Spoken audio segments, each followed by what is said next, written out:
Tak k tým krásnym 65. narodeninám by som popriala PKO pozorného diváka.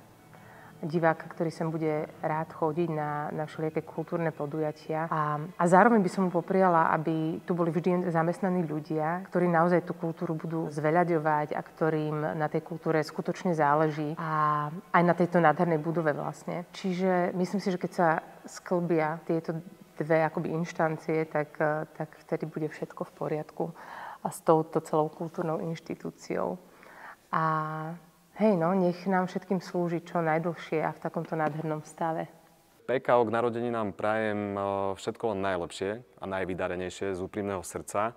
Terajšiemu vedeniu a všetkým zamestnancom prajem neutichajúci entuziazmus a stále tú snaživosť posúvať túto inštitúciu o levely a levely vyššie. Ich doterajšia práca, myslím si, že rozvírila hladiny v meste a kto chodí s otvorenými očami, tak vidí, že to stále napreduje a napreduje. Takže vám prajem, aby ste tieto levely stále povyšovali a možno aj predčili svoje očakávania. Tak čo zapriať k PKO k 65.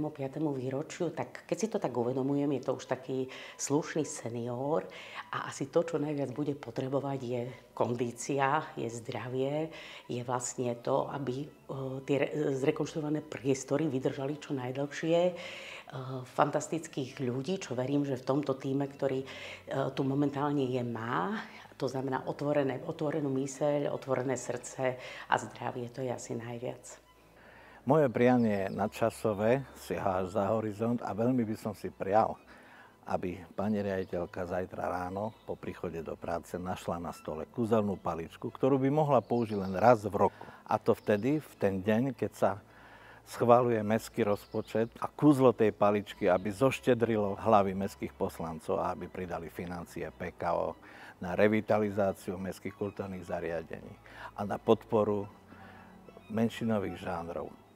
PKO má teraz okrúhle výročie, takže sa patrí zablahoželať a pogratulovať a popriať aj pestrú budúcnosť. Čo mňa teší je, že je tu dnes veľa aj nezriaďovaných kultúrnych centier a že to PKO sa neuzatvára do seba, ale spolupracuje s nimi. Takže si želám, aby proste kultúra fungovala a keď v nej k tomu prispieje aj PKO, tak je to len dobre.